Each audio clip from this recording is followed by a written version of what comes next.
नमस्कार दोस्तों आज हम बात करेंगे काले धन और बढ़ते पेट्रोल प्राइस पर, जहां सपा प्रवक्ता ने बीजेपी प्रवक्ता को जमकर लताड़ लगाई। चित्रा जी, मैं आपको धन्यवाद देता हूं कि बहुत सामयिक बहस पर विषय करा रही है, लेकिन आदत से मजबूर ये तीनों विद्वान प्रवक्ता लोग ये चाहेंगे ही नहीं कि देश को जमीनी हकीकत का पता चले। इतनी बड़ी बड़ी बातें करेंगे आइंस्टीन वाली भाषा में कि देश के गरीबों को कोई फर्क न पड़े। आप तीनों की मैंने बातें सुन ली, किसी के बीच में नहीं बोला।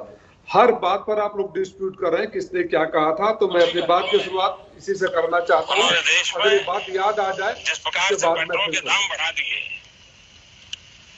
ये दिल्ली सरकार की शासन चलाने की नाकामयाबी का जीता जागता सबूत है। देश की जनता के अंदर भारी आक्रोश है।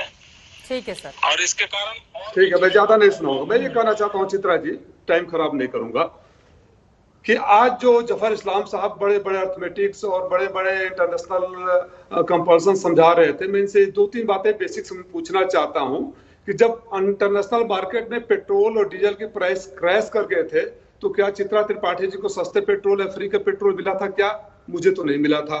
पहली बात, ये काला धन है या सफेद धन है, इस बात पर बहस हो रही है। मैं ये तो पूछ रहा हूं कि जो काला धन था वो आ गया क्या? जो मोदी जी ने कहा था, कांग्रेस ने जो किया उसका सजा उसने भोगा।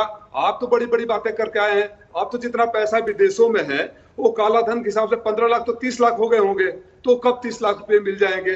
सीधी सीधी बात है जो ये बता रहे हैं महामारी की चित्रा जी। हकीकत ये है कि भारतीय जनता पार्टी ने हमेशा भावनाओं को उभार कर सत्ता पाई है। इन्होंने कभी रियल क्राइसिस को मैनेजमेंट किया ही नहीं है, रियल क्राइसिस कभी फेस किया ही नहीं है।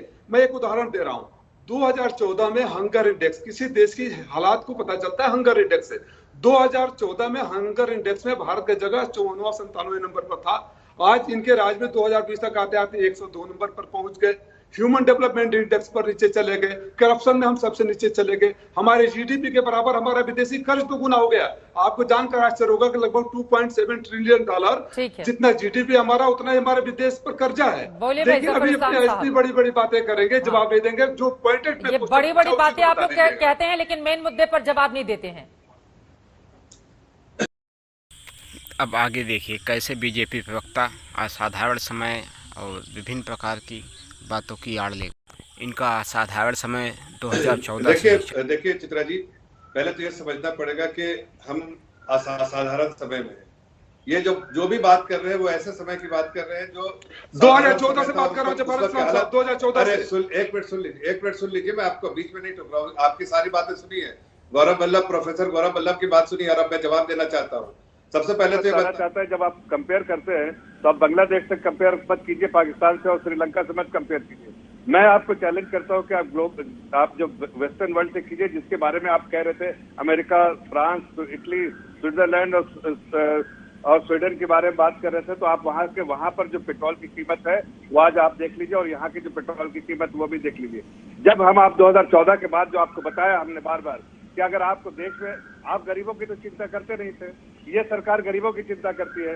ये सरकार खजाना खोल देती है गरीबों के लिए। आपने कभी बिजली, पानी, सड़क, घर में अगर किसी के पास छत नहीं है तो छत देने का काम 2014 के बाद, यस थोड़ा पैसा बचा, अगर दाम घटा तो पैसा बचाया, और पैसा बचा के गरीबों के जिंदगी को बेहतर बनाया।